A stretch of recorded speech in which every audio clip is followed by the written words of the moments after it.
happy, excited to have some of the people coming back to watch the show. It's going to be informative, educational.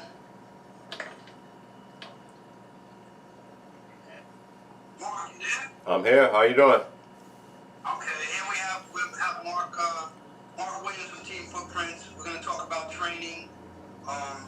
One of the best trainers, I believe, in New York City. Does a great job. Mark, before we get into everything, I want to tell a little bit about yourself, like where you grew up. Sure. You played high school and college ball. Let the viewers know. My name is Mark Williams. I'm originally from Jamaica, Queens, New York, where I attended Thomas Edison High School. I played on the team for 2 years under the great Floyd Bank.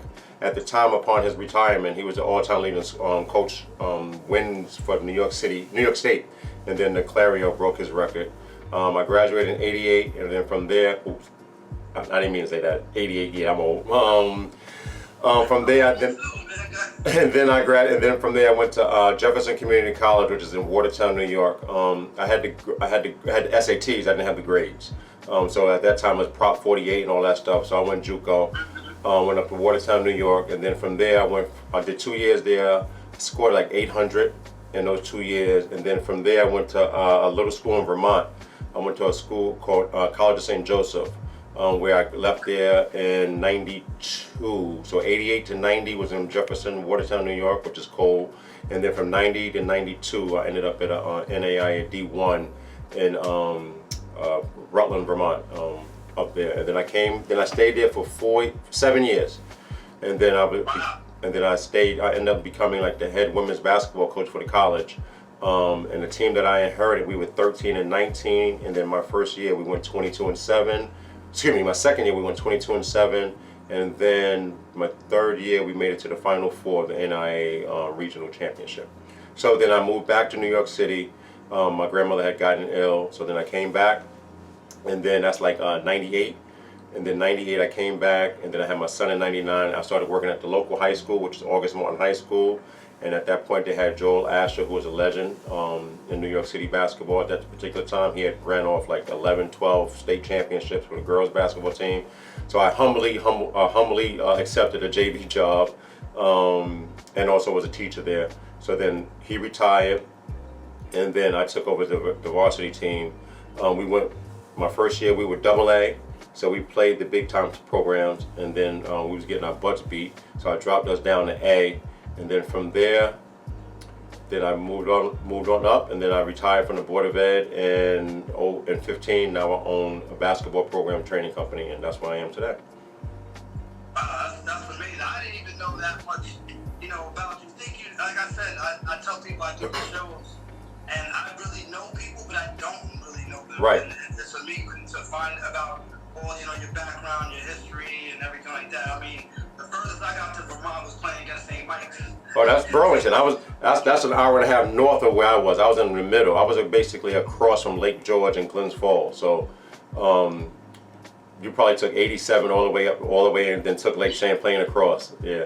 Yes. I mean, I remember we played in a tournament St. Mike's was in our conference, but we played in a tournament up there, and it snowed, and the roads were icy, and I never saw trucks moving that fast. Yeah. It took us like a half an hour to get across the street from the hotel to go to the food, the food mart and stuff. Yep. So I'll never forget that. It's cold up there. It is.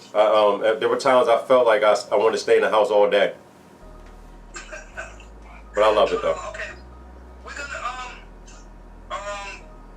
when and why did you get into training? Like people don't know your story about how you got into training. Well, I was coaching on the high school level, like I mentioned earlier, and then I noticed, like I mentioned, I was coaching, and then I just started training because I see the skills are really lacking from the fundamental level. So then I just started working with players, and at that time, my friend and partner at the time, Tyleek Brown, was still trying to go overseas back and forth. The overseas gig is hard. So like in the summertime, you're home working out, and then you're trying to get a job at the same time. So I was working him out, and then I started getting a lot of pros coming through, and we just started working. And then I just decided to stay with it. And then lo and behold, people started getting better and the pros were getting jobs, and I said, I was still working at the Board of Ed at the time, so I couldn't burn the candle on both ends. So I would rent the gym, but then I would still be at the school all day doing my regular job, then work out, and by the time I got home it was like 11 o'clock, and I had to be back in school at 7 o'clock, so I was exhausted. And at the same time, I'm still playing. Like, I'm playing on the circuits and stuff like that. So I'm seeing a lot of people, and people are just getting to know me and stuff like that. And I just decided to stick with it, and here I am. Yeah, I remember Talik Brown on like playing at Lost Battalion and different leagues out in the Queens. Yeah. Where I remember one game we were going. I didn't know. I remember when he came home from UConn, but it didn't correlate who he was until I'm like, oh wow, this dude just won a championship. Right. And UConn, like, and I'm playing against him, and he's a great player. Yeah. Great player. Yeah. I forgot what high school. I used to follow him in high school. He went to St. John's Prep. St. John's Prep. That's Yep. right. St. John's Prep. Eagle Academy. Again, amazing. I mean, like I said, this is good stuff because people don't know how you even got the training. Like, everybody just assumes that you're this great trainer. You've been doing it for 30 years. They don't know. Right. The grind. Well, we incorporated the company in 2009, so 11 years. In that time, I worked with a lot of players. I wouldn't say I'm a great trainer. It's just that I'm in a position where I play the game, so I'm able to relate what is going on in the game to what's reality. So I think that's the biggest thing. Is I know that people do a lot of drills, and I'm not knocking these people. They throw cones in the air, and they do all of this stuff, and whatever the case may be. I just know that it may have a practical purpose, and I respect it, but I'm a big in reality and stuff that's really going to work in the game. Correct. I come from that school too, where you're going to use stuff that you're going to use in the game. I mean, no disrespect to anybody that throw cones, and me personally, these are the moves you're going to make. These are the counter moves you Right. need to make in reality. And I'm not really a cone person. For me, that's for like third, fourth, Little kids. Yep. Because they don't know where they're supposed to be on the court. Correct. Or position. Like if you show them how to do zone defense or offense, they need cones, so this is where I'm supposed to be. Right. With older kids, you don't have to do that. They know angles. They know where they're supposed to be, where to attack. Right. Where not to attack. So I'm a firm believer of what you do is more like game situation. Yeah, and I'm not knocking those guys. I respect everyone because I think everyone serves a purpose. They have the guys that do the boot camps type of stuff. That's much needed. I'm not that kind of guy. I'm not going to run you to the death into the ground. I'm gonna give you stuff that you're going to use in the game, real practical, not gimmicky. To be honest with you, I know that you may be a PG radio or TV show, but I don't no bullshit here. Like, we're going to be honest. I'm gonna tell you, like, the move that you just made ain't going to work in the game, and that's just the way you learn. And I think I'm old, so it's a different way to read. I went to Queens one night and watched you guys work and do Yeah. the thing, and I was very impressed because, again, I don't think a lot of people are teaching that. They're teaching, at one time when you're doing these double Euro steps and this and that, that's good, but basically, can you put the ball in the basket? That's And it. nobody wants to know anything else. Can you score? Can you defend? Yep. Can you rebound? They just want to know that. Yep. All the extra stuff. If you're doing all these things and you're missing, what good is it? Yeah, you're right. Yep. I was gonna say something that's not PG, but I'm gonna keep it PG right now. Nah, I'm good. Tell us about Footprints. What is your philosophy? What is your goal? Our goal is basically foundational basketball training, and a firm believer that you really can't build a house without a strong foundation. So some of the stuff that we do may be boring, and I'm a boring trainer, and please don't come to me if you're expecting a lot of sizzle. I'm very boring. You're gonna do basic stuff like I mentioned before, but it's gonna be elevated. It's gonna be a lot of intensity. It's stuff that's gonna be real foundation based, and stuff that you're gonna use in the game, like I mentioned. But a lot of fundamentals, really. Like Michael Jordan did. When I went to watch you guys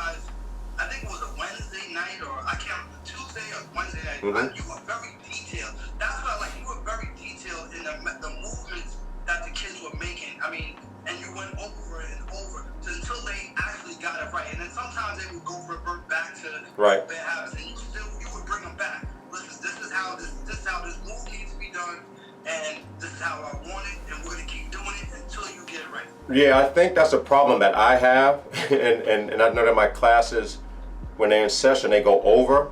And my class is supposed to be an hour and 15 minutes, and people will tell you I go over every single time, and the reason is because I am so detailed. So if I have a line of 10 girls, 10 guys, whatever the case may be, and you do the move incorrectly or something that's not going to be translatable to the game, I'm gonna stop the whole line, do it real quick, tell you this is what you need to do, and let's get right back at it. I'm not going to let you just keep doing the same thing over and over and over and over again, to the point now you're doing something wrong for 8 hours instead of just doing it right for the first time. That's just not my style.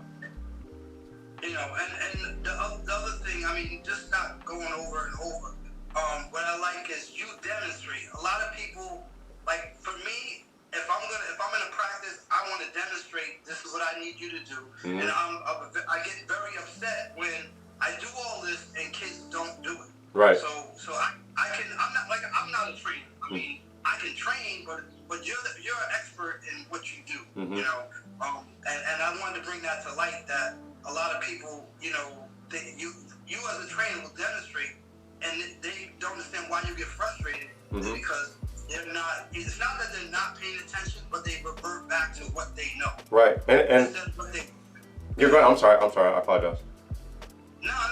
They revert back to what they know instead of, okay, you know, let's keep doing this, let's keep doing it, and then once you get it down, don't lose it. Right. Keep that.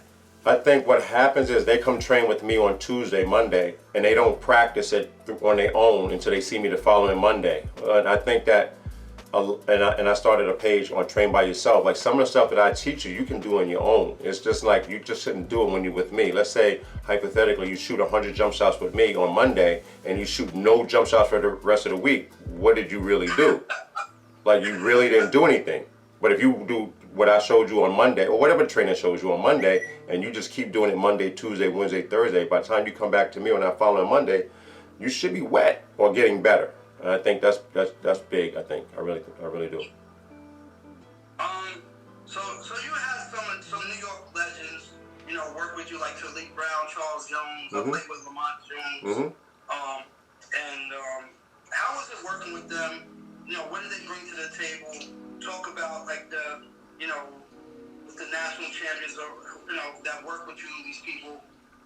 You know, what did they bring to the table as far as Team FOOTPRINTZ? Well, Charles Jones led the country in scoring 2 years in a row, so he's a natural born scorer. Talik, although LIU, right? LIU, Brooklyn, yep. So then Talik Brown was the perfect pass first point guard. So they're actually, when we were all together, it was like a good dichotomy between all three of us, because I'm like a combo guard, big guard. CJ was a scorer. And then Talik was a real point guard, and I say real point guard, pass first, like John Stockton type. So we all were able to have those conversations about different aspects of being a point guard and being a player as a whole. And I think that their experiences, Charles professionally, Talik professionally, me just a regular Joe, we were able to just necessarily build a good synergy between all three of us. And then also I have Mark McCarroll. He was at the University of Pittsburgh when they were really good, in the same era as Talik. They actually beat Talik in a couple of times in the Big East Championship. And he's a big, so he focuses a lot on our bigs. And we had a couple bigs that came through that made it to the NBA, and he was very helpful in getting those kids better. I just think that it was a good mix to have all of them involved. And then I brought in one of my players when I was at August Martin High School, Markia Alexander. She did a great job with us also. And for a short stint, actually, Nicole Michael actually stayed with us a little bit. I don't know if you know who she is, Slinky. So I know Slinky. Because she was at August Martin High School and I was there too. So she actually played for Ash, at the head coach, the varsity coach. But she and I had a great relationship, and I would help her get better also. So I had people that were around me that actually played the game of basketball. And that's basically it. Like we pride ourselves in being able to play.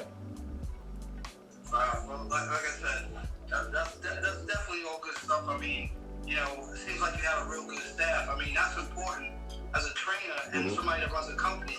You got to have a good staff. You got to have good people around you that know what they're doing, that have the credentials, that that can definitely get the kids better. Right.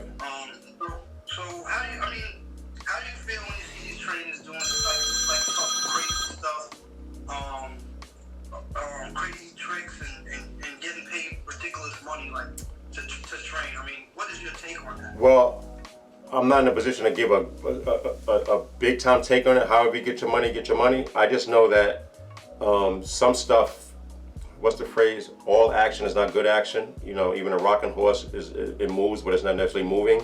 I think that some of the stuff that they're doing may be counterproductive. But if that's what they want, parents want to send their kids there, I respect it. I can't say nothing about it. I wouldn't do it. I know if I walked my son into the gym and I seen some of that stuff going on, that tomfoolery, it would probably be a fight on the court. Because again, I'm coming from the perspective of somebody that played, and I see something going on that they're jumping over certain things and doing stuff.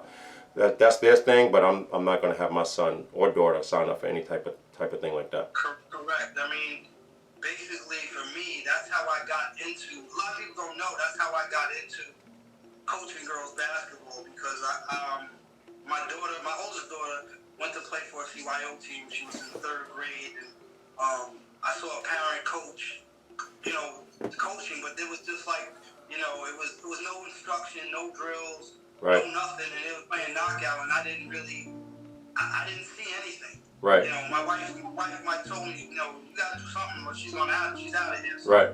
Next thing I know, I'm working with some kids, like maybe 10 kids. And we're doing drills, and I'm like I said, I'm not a trainer, but right. I'm a basketball player. So I mean, I registered at Iona and played at AIC. So I said registered and played at AIC. So I know, when you have kids, and you have these parents who are coaches and try to do, it bothers you that they're not being taught the right way. Yes. Or they're not. Or they're not. They're just like I see. You go in some gyms and you see kids fighting knockout, and it's not serious. Yeah, and that bothers me. Yeah, it bothers me also. Like I've done camps where they ask me to do like a competitive game, and that's just not me. I don't do the knockouts. I don't do none of that stuff. If I'm gonna do a game, it's gonna be a shooting game that's relevant to the game. I'm not gonna do nothing where I just don't get down with those type of things. I think those are fillers. Time fillers, and they actually at this stage of my life, I think it's a waste of time, to be honest with you. I'd rather do something else that's going to be more productive for them and help them towards the game. And also when I watched you train, like every minute is precious. Like they had like maybe one water break, or I think it was a water break, but they were right back on the court. Doing your thing, shooting, demonstrating the dribbling drills, the moves, the counter moves. And that's what I think makes a good trainer. Doing those things. Doing those things are essential, but there's also the relationship that you build with the player or the players, where they trust you and doing certain things. I think that's important also, where they can reach out to you and say, I've had a bad game. What did you see? Whatever the case may be. Like again, I mentioned before, I go to games and I see a lot of games, and I also have Synergy, which is for some of our college players. So I'm able to see clips of their stuff and what they're doing, and I'm honest. I'll tell a player that's maybe at UConn, like you playing like ish right now, like this is what you need to do, get back in the gym. I know your coach may not be able to rebound for you, but you got to get in the gym, whatever the case may be.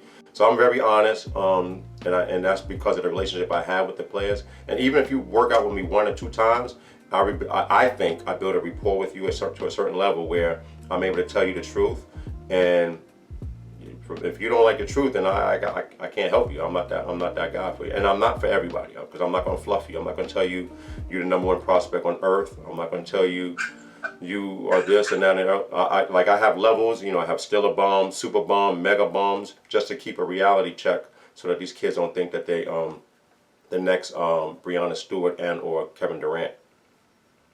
Correct. No, I think that's important to be honest with these kids and parents who, they put their kids on a pedestal and think their kids are going to be the next, like you said, whoever, Breonna Stewart or this one or that one, Kevin Durant. Mm-hmm. But, not a lot of trainers are honest because they feel like I have to get, like you said, I have to get the money. I have to keep them coming back. Right. Like a drug, you have to keep them coming back. So, that, like I said, for you, I think that's they know that you're gonna tell them the truth. You're gonna make sure that they have that they have an honest opinion. Right. You know. Like one thing I pride myself on too is also not getting involved in the politics involved with basketball. I'm straight on the court. Like if you want to vent to me about a particular program and or trainer and or coach, I'll listen. I'll suck it in, and then I'm not gonna say nothing. That's our secret. I keep it between us. I'm not gonna give you no advice. I'm just a sounding board. So don't expect me to tell you you should go to Arizona as opposed to University of Maine. Like no, because I don't want 5 years coming back and you say, yo, you told me to go to Maine. Yeah, but you didn't tell me it snowed. Oh, my bad. But I don't want that position. I don't want to be in that position. I always say, a player got to go to the right fit. Yes. Yes. What's the best thing? What's the best thing for parents need to know is you got to do your research. Right. When you're choosing a school, you gotta look at who's on the roster. What type of style of play do they do? Mm-hmm. As an academics, is this something that I want to do or my child wants to do academically to get a degree? Because the bottom line is getting a degree. Right. And then, coming out here and getting a good job. I think people feel like, oh, I'm going to go to the league. And everybody has that same mentality. I mean, you might be able to go overseas. You might be able to play in Europe or Germany or China or, wherever. But the main thing is getting an education, getting a degree, and getting a good job and being a productive citizen. Yeah, and that's what I try to preach. And on top of that, going to a school with, like you mentioned, the right fit academically and athletically, but also after that, after graduation, where you have a good sound alumni can, plug you in where you need to be plugged in to a certain extent. Because at the end of the day, we all know we all know it's not what you know, it's who you know for the most part. And if you have a good character and you high moral standards, then they'll be able to help you as much as they possibly can, above and beyond the norm. So that's why it's important to go to a school where you're going to be loved by the alumni, and if you have to go to those events and shake hands and kiss babies, you should do that as much as possible. Well, I mean, I was out of Illinois I was redshirting back then. Like you said, I didn't redshirt because of academics or anything like that. I redshirted because they had Rory Grimes in front of me, and he was a sophomore. And they wanted me to come in, and you had Steve Bird, you had Tony Hargraves, Arnie Russell. Yeah, they were nice.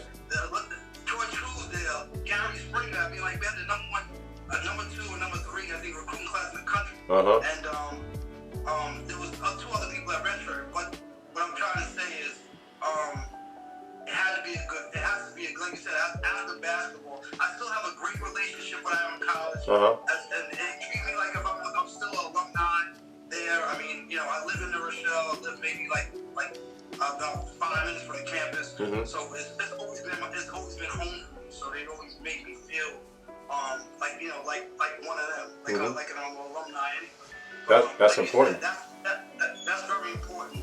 In terms of what you get out of it. Right. Without a doubt. So what is your approach to training? What is your approach with training elite players, pros, college kids, even kids in CYO or just kids that just want to have fun? What is your approach to that? Yeah, I've been fortunate enough to be able to work with some top-notch players, NBA draftees, and there's also WNBA players, as well as all McDonald's All-Americans. And obviously, I can't train them the same way I would train somebody in St. Cecilia's up the block. I just think that more on a lower level, it should be more about reps, proper footwork, showing them exactly how to make a layup, different type of finishes and stuff like that. It's not necessarily motivating them to get better, because on that level, the NBA players, the All-American players, they want it. They want it.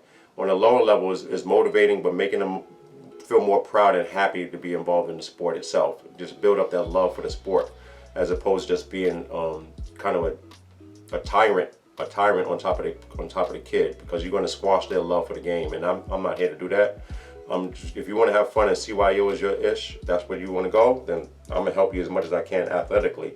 But I don't want to be in a position where I'm a dream killer. I don't want to be a dream killer. So I'm just going to push you as much as you want to be pushed. And if you just don't want to work, I can't force you. I'm not going to drag you, nothing like that. Whereas the NBA players, the WNBA players, the college players, they want it, and those are the fun ones. Not to say that the young ones aren't fun, but they're competitive, and I love being competitive to the point where I jump in every drill with the older players, and I compete. Like I really compete, and I think I'm in better shape than some players in September. I'm not September, and in the summer months, because I'm going against these pro players, and they're getting the best of me athletically, but they can't shoot like me. There's only like 2 or 3 people that can shoot like me on that level. That's it. And then they say young minds, they just go and they go 100 miles an hour. They don't really know the game. Right. And I don't think you really know the game until you get out of college. That's just me. That's like I had a good career and played in college, but after I got out of college, I'm playing in some leagues at West Fork and soloing the whole you know these, but soloing the whole Rucker, Bronx House up here, Castle Hill. I got better as I got older because I was more mature in my game. My game got more mature. The IQ got better. I think that's important for people to know that you can get better. Yeah, I think what happens is in college per se, they want you to go so fast and go hard on every drill and every repetition and every possession that you forget that you can't see the game because you're going so fast. As you mature, like you mentioned, you're now able to see the game and the game becomes slower. If you look at an NBA game compared to a college game, the NBA game is a lot slower. The European game is a lot slower, and it's not necessarily because they're not as athletic or anything like that. It's just that now they're thinking the game. Now the game is more mental. And I think with my higher level players, after each rep, I'm talking to them about what's going to happen. So I'm trying to be as mentally engaged with them just so that when they get ready for the next level. So you have to slow down. And I think the biggest thing that players have, they make a move, a double move, and they're just doing it so fast. They're doing it for no reason now. Go fast, slow, then go. That's one of my big phrases. Go fast, go slow, then go. So now you set the player up. And they're not teaching that, and I understand it on the collegiate level and also the high school level, and definitely not the CYO level and the grassroots, where it's just, they force you to go so fast because they're pressing so much that you just get the ball. It's like, remember when we was growing up, kill a man with the ball? So like you get the ball and you got 14 people running at you real fast and you just don't, you're like, ah! So I think that's like kill a ball carrier. Exactly. So that's what, you're not able to slow down and really think the game at those particular levels. Me personally, I like working with young kids that I tell people, give me the kids that nobody wants, that don't know how to play basketball. You know why? Because like you said, teach them how to make a layup, teach them how to dribble, teach them how to shoot. Right. To me, that's very important because you look at 6 months where they came, and then 6 months later, you're like, wow, this kid's making a layup. This kid is so I like that improvement. Right. I love working with the better, more talented kids, but for me, rewarding wise, those kids that they never played that competitive, and then once you get them to a point where they're competitive and they have and they know what they're doing, that's what I like. 6 months, a year, maybe 2-3 years now, you're like, this kid is really, really good, but they don't know what it took to get them to that point. Yeah, what happens with that on my level, I'm sure it happens with you as AAU coaches. You get the player to make 1 layup on Tuesday, 3 layups on Thursday, 5 layups. Next thing you know, they're killing. They go to another trainer, and another trainer or whatever takes credit for doing all of that hard work. And to the point where on Twitter, some of my friends that are trainers, we have a thing called heavy lifters. So we raise that player up to the point where he or she's at the level where they would take them and then lay claim to them. So we did all the heavy lifting. You just got the end result. And it's not like you're making him or her better. You're just basically polishing what we already did. So we already mined the diamond. We mined the diamond. We got in the dirt. We mudded. We got it from muddy. Now you're just going to take it and shine it up a little bit, put a little polish on it. So you're trying to say that that's your kid, which is fine. I think that's part of the game. But we don't claim any kids. Like I mentioned before, I only have 1 kid. That's the only kid that I can claim. Well, listen, my take on that is, they're nobody's kids. They're all our kids. If like for me, if a kid from Westchester that's not in my program goes to D1 and goes to it's all Westchester. Kid from the Bronx, right? It's all of us. Right. It's all of us because like I'll give you an instance. Terry Poole to go to Ohio. She represents the Bronx. So everybody in the Bronx is proud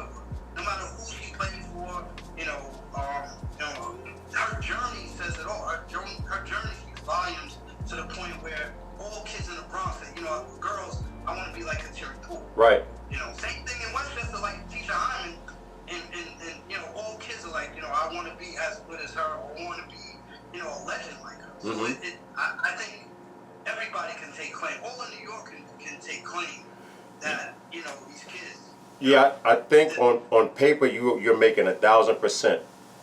I think you're correct, 1,000%. I just don't think that a lot of people really support. It's like golf clap support. It's like real quiet. I think that we have to do a better job as New Yorkers supporting New Yorkers publicly.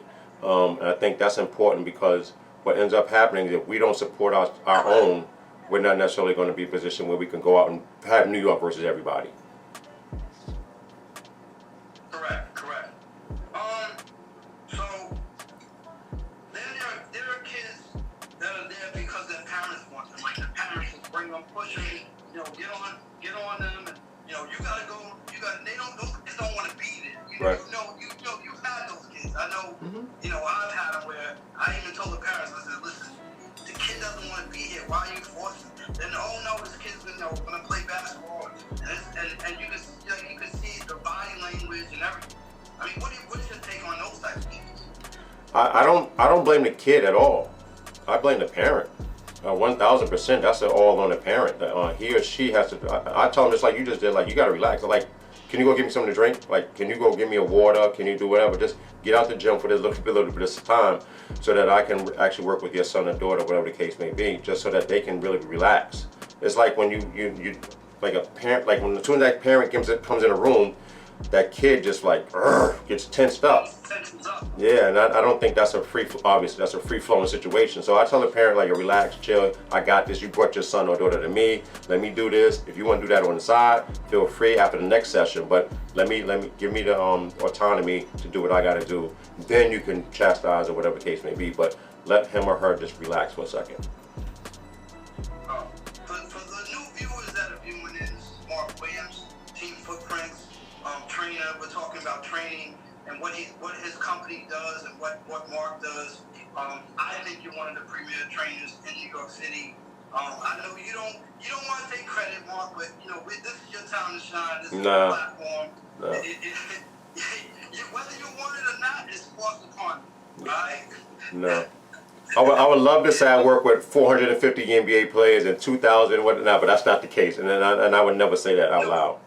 No, like I said, you're a humble dude, and New York City, the people that are doing appreciate you. The people that come train with you appreciate you. I mean, again, we don't always get praise for what we do. I mean, I think you do it because you love it. And we're not making millions of dollars off of this. People don't understand, what our journeys are, but people need to hear your story, your journey, and what you do. I'm a firm believer in that. That's why I started the show, to be informative and educational. So, I mean, again, you may not want the accolades that come with it, but it's being thrust upon you tonight. No, thank you. Thank you. Thank you. Okay, we're gonna get into the next question. Then. Okay. What do you think the breakdown should be between skills training, fitness training, and games? I think I have an equation. I think a quarter of a person's day, or whatever the case may be, 100%, a quarter of it should be based on skill development.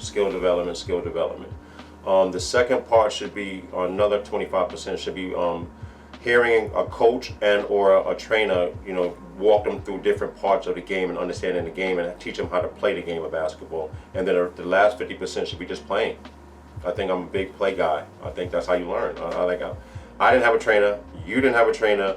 Nobody in our peer group had a trainer. It was just go to the park, figure shit out. And that's how I think the best thing to do now is 25%. This is just me. 25% of you're going to learn skill development. 25% is going to be geared towards listening to a coach and or trainer, and they are going to show you how to play the game of basketball, and then you're going to go out and play. And it could be an organic play. I prefer organically playing. Just go play. But if you need to hear somebody, then listen to a coach or a trainer. That's my breakdown. Well, you're absolutely right. But for me, Like you said, no, I didn't have a trainer. You know how I learned? I was in the park. You know, I was getting there. If I had to get there at like 9 in the morning, I didn't get on the court. If I'm 14, 13 years old, I didn't get on the court till 6 at night. In Right. the evening. That's right. You know, when all the college kids and the older kids That's left right. the court. You know, that's how I learned. And I would watch, you know, the moves that they make. I try to, you know, if they were good, I try to, you know, use them or try to work on those things. I played up. I played against college when I was 14 years old. I'm playing against college kids coming home from, you know, and that's how I got better. Right. Working on my body, like I think, you know, trainers. They were coaches. They weren't trainers. Right. They, you know, they molded my body. We did push-ups after. I mean, to where my whole body shaking, dips and sit-ups and stuff like that. So I think those things, like now, you have to have them. I think it's necessary. But back then, it is. It is, and the reason why it's necessary now is because everyone just because there aren't a lot of time, not a lot of time for players to get better, and they're not going to the park on their own. They're only going to the park when you're with an adult that's going to show them something. So they don't have as many opportunities as we once did, and it's no fault to them. It's just the way that the times of the society is right now. But I think having a trainer is definitely somebody that's good, that's going to help you get better. And I think that's a necessary thing nowadays. And I respect it. And I'm in a great field right now, and I love it. And I would do it for free because I just love the sport of basketball. That's just the way it is. So, why are New York players leaving New York, in your opinion, playing in Jersey, PA, Connecticut? Why do you think? That's a multi-layered question, but I think on the surface, I would say first and foremost, and I hate to say this, particularly for the male athletes, the Regents exams are kind of scary for a lot of these guys in school. The Regents exams in New York State, more opportunities and a bigger media circuit in those different states that you mentioned. New York really lacks a big media presence that we once had. Because I remember growing up, and I'm sure you too also, when we played high school, you would run to the Daily News to see if your name made the box score and or the little caption. Today we don't have that, and not that it's newspaper necessarily. It could be a tweet, whatever the case may be. I think that's big also. And sometimes our infrastructure is not set up to actually promote and push the kids that need to be pushed and promoted. So those are some factors, and the biggest one is the Regents exams and more opportunities. Wow, I mean, when I was coming up, I want to shout out Tom Kashowski, who just retired. We had Streets and Smith, so you got the East, you got the South, you got the West, you got the, I believe, the North, and whatever regions. And if your name was even mentioned on that list, like you knew you were the top player in that area. I mean, and then also if he came to your game and like. I went to 5-star, so 5-star was big back then in Pittsburgh, Pennsylvania. And if he gave you a write-up where he told you were really good, I mean, like that's, you knew, you were a prime time player. Yeah. So and you didn't like, again, like you said, I don't think there's enough people writing about kids or talking about. I know we got Joe Fenelon is one that's doing, he's one of the best. We got Mike Libbert also. But I don't think there's enough. Like, with me here in Westchester, I try to big up kids in this area, North Bronx, Westchester, upstate area. But you need more. Like I said, Joe covers a lot in New York City. Yeah, I think Joe does a good job. Mike is okay. Elio's okay also. I think what happens is we don't have that stamper. And I mean, like Tom Kashowski would stamp you. And once you got that right, like you mentioned, your career took off. We don't have that stamper anymore. And I think that's due to the lack of our infrastructure. We're not promoting our own within our own. I know that Dave Cordova on the boys' side does a good job of being involved in stuff like that. And he's a writer. He's actually documenting a lot of players. And he's doing a lot of past players also. But we don't have that where we can just say, let me call up Bryan real quick, and then Bryan, can this kid play? And Bryan says, yes, that kid can play, and then that coach or that publication, whatever the case, say, Bryan stamped it, let's go with it. We don't have that particular person or people anymore, particularly from the media side.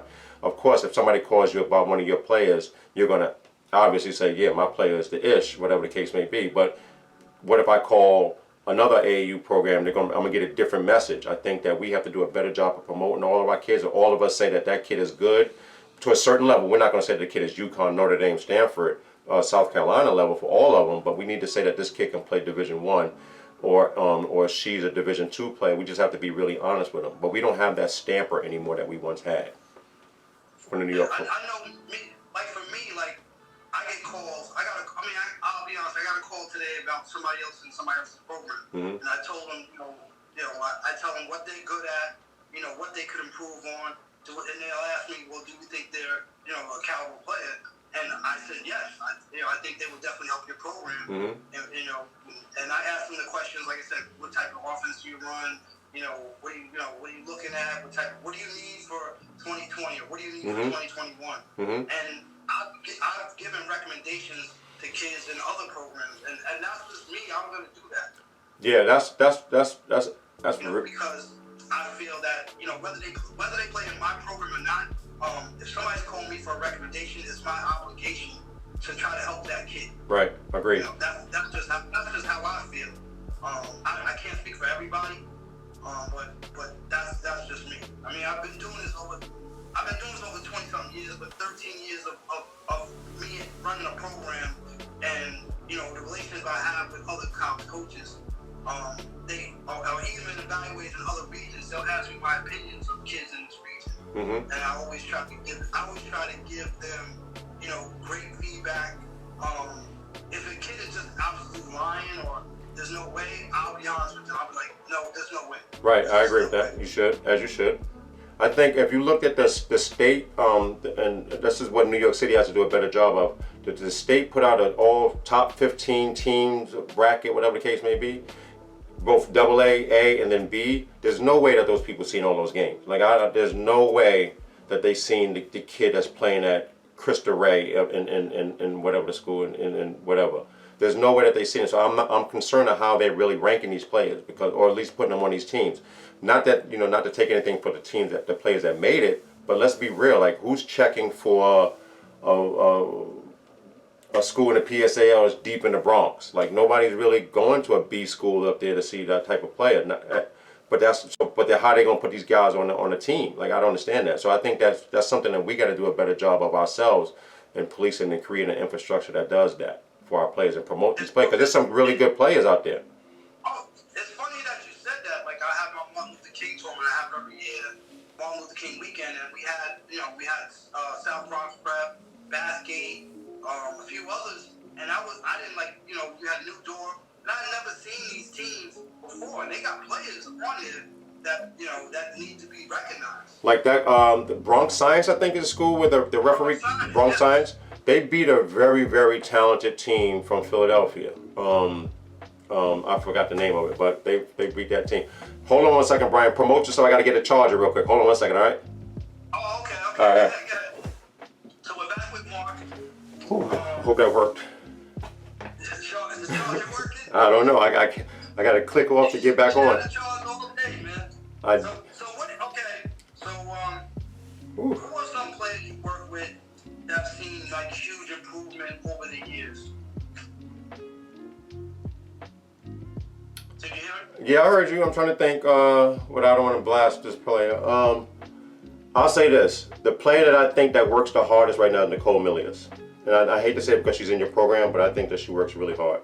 There's a couple players at South Shore, the JV program, and also the varsity program that really work their ass off. I work with players at Harlem Children's Zone, and I've seen a dramatic change in their game. There's a lot, man. I'm fortunate. I'm very fortunate to be in that position to work with a lot of players. I just hope that they all continually get better as they get older and stuff like that. Because you know what happens in middle school, in high school, like you peter out. I've seen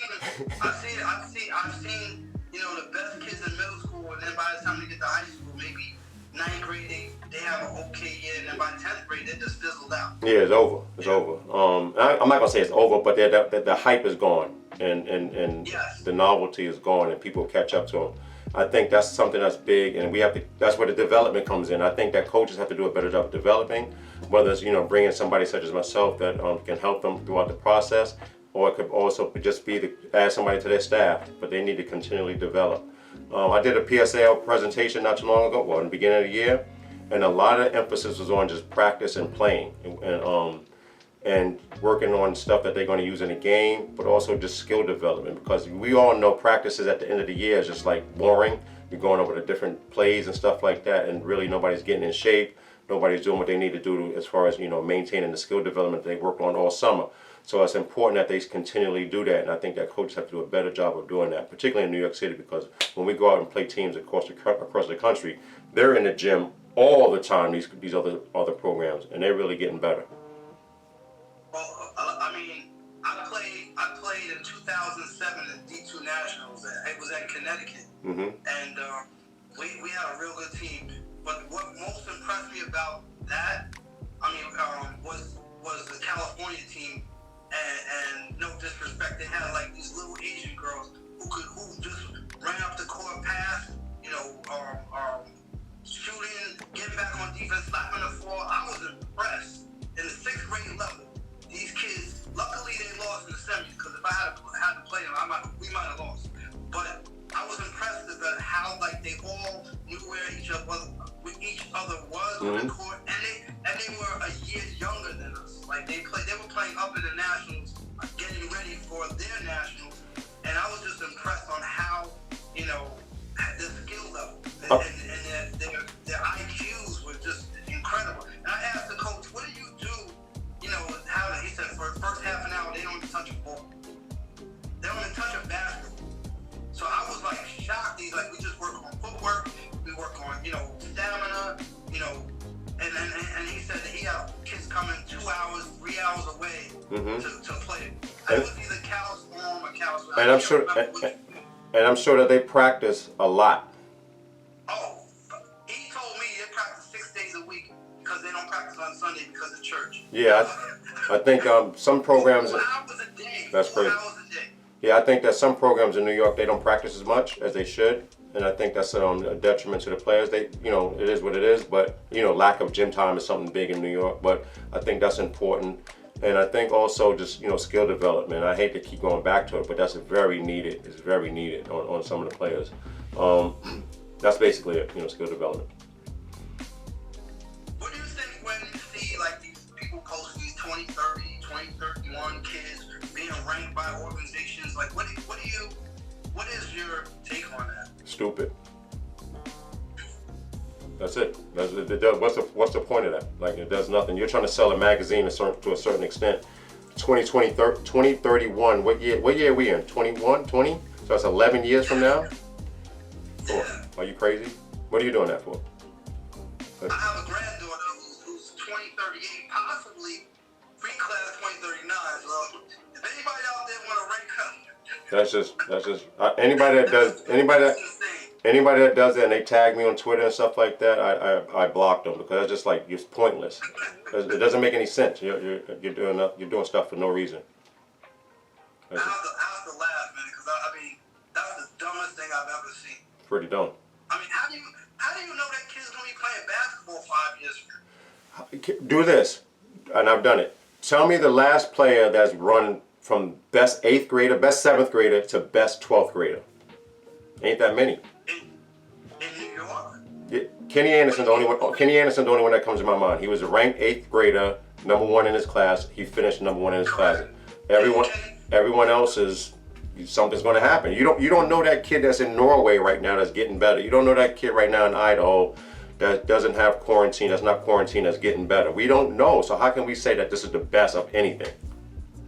Correct. I mean, I'll give my example. I mean, me and Ron Strickland played in the backcourt at Riverside Church. And in 9th grade, he was my size, maybe a couple inches tall. I'm 5'8". He was maybe 5'9", 5'10". He shot up after his 10th grade to like 6'3". Yeah. Like, in a matter of a summer. And he was nowhere ranked on anybody's radar. It wasn't until his junior year he left. His junior year he left and went to Oak Hill. Oak Hill, yeah. Did he get ranked? Yeah, you're right. Seth Marbury. I didn't think he was ranked like that. He finished at like top 5, maybe top 1, but he wasn't like the 8th grade guy. Not like that. I mean, like you said, Kenny Anderson is the only one that I know. Like I heard of Kenny Anderson in 7th, 8th grade. Yeah. You know, Kelly actually saw him play against Norristown High School. We had a guy named a player named Dario Ross who scored 62 against Malloy, and then Kenny Anderson had like 65, and they won. He was different. He was different. He was definitely different. He was definitely different. So, you travel around the boroughs and you do the pickup games. Talk about the pickup games that you do around the borough. So basically, pick a day. I actually did a week. So Monday was Queens, Tuesday was this borough, Wednesday there was this borough, and it's just like free pickup for players just to come and get wrecked and just play. And we just threw the ball out there. The first 5 that was your team. The next 5 that was the team, and they just played. Like the game was 11, had to win by 2. I didn't call no fouls. You got to call your own fouls. I think that's the best way to learn. I haven't figured out a way better than that yet. Yeah, that's similar to whenever we grew up. We went to course. We waited our turn. Yep. Got our 5. If we had a 5, and if we didn't have a 5, we get on with somebody and then we play. Like you said, we played switch at 6. So first team for whoever got 6, they switch fast, switch courts. I mean, going the other way. And then you got off. Yep, that's when you lost, you might be there for another 2 hours. Yeah, so now you have an incentive not to lose. So you're gonna do what you got to do. I learned how to cheat. So I would call point game. I'm calling everything. Exactly. I'm calling everything. I'm calling everything. Please don't use the Foul. And if I go for a layup and you think I'm gonna call foul and I didn't and I make it, I didn't call foul. Bucket, let's go. No, I'm cheating. And you learn how to really be tough and figure it out because you know that other guys are doing the same thing. So that's how you really learn toughness and how to win games. Sometimes you got to will games, not necessarily just win them. You got to will it. I'm firmly guilty of that. So people in Westchester that know me, they know if I played these courts, I would do whatever it takes to stay on all day. Like I'm notorious for that. Like people up here, like they know if this tie game, I am not gonna lose. I'm not gonna be waiting 2 hours. So that's part of the problem. Not necessarily a problem. That's the dilemma that we have currently in today's world. Because the AAU basketball game, you lose at 3, you play again at 5. There's no more lose and go home. Like we had to wait 17 nexts to get back on the court. Now you have another game at 3, lose that, win that, doesn't matter. Got another game at 7. I want to, not that I'm going to do it, but I suggest like a tournament where you play until you lose. Once you lose, you out of here. So now it has a sense of urgency for the kids and the players to really say, I want to play against that person. I want to play against that person. I'm gonna try to do what I can to win, like a bracket style type of thing, all the time. Well, I think the problem lies is everything is showcased. People, coaches want to see kids showcase their skills. Yeah, I got that. Yeah, but at the end of the day, we need dogs. Yeah, I agree. We need dogs. We need dogs.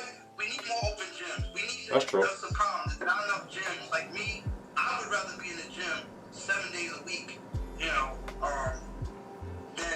I'd rather be in the gym 7 days a week than do anything. Right. I mean, if I tell people I worked for 28 and a half years in law enforcement, if I could have done basketball, girls basketball, and got paid the same amount of money, I would have been good. Not that I didn't like my job, but it's a job. Yeah. I'm saying, if you paying me what I got on my job, I'd be girls basketball in that gym with them all day, and then some. Yeah, and yeah, you're right. I think I'm the same way. I thought about this the other day. In 1988, again, dating myself, as a freshman at a school at Jefferson Community College, this guy said to me, he said, Mark, you're going to be nothing but a basketball dude. And I fought him just on the strength of that. I'm 17, 18 years old. I thought I was going to be like, whatever. I don't even know what I wanted to be at that particular time. I had a fight with him just because he thought I would be on just basketball. Turns out, he was dead right. He was dead right. And I love every minute of it, though. That's the difference, though. It's not like it's a job to me. It's nowhere near a job. So you saw the Final Four of the PSAL and the younger players that on the rise in New York. You know, how can they keep from? How can you keep them from going to other states? Like, you know, it's a big thing. Like, again, I think people outside of New York see kids on the rise, and they just want to snatch them and take them to another state.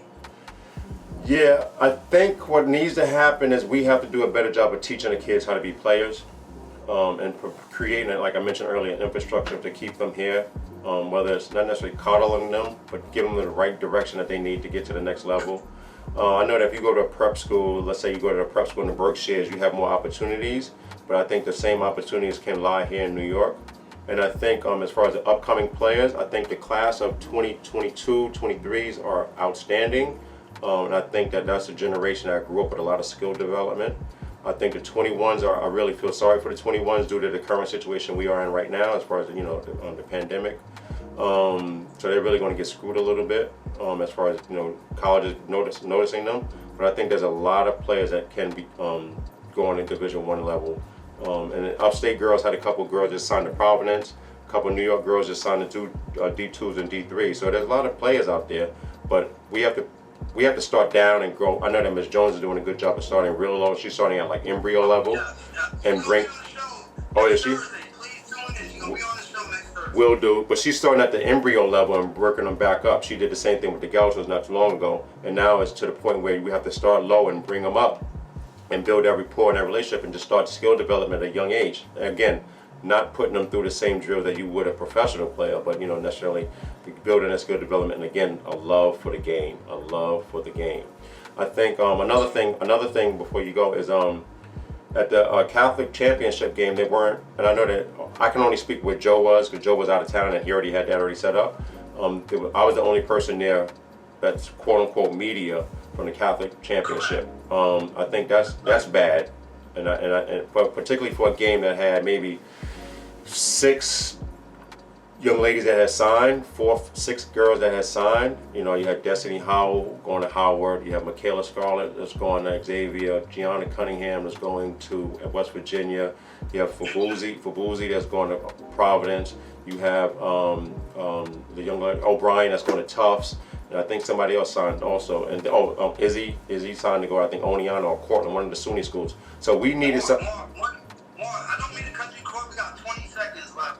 Hey. The last thing is, I just want to ask you still play ball? Yes, and thank you for having me on your platform.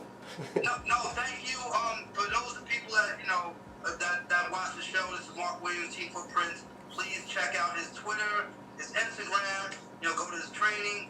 I thank you for being on the show. All right? Thank you. Appreciate it. Appreciate it. Thank you.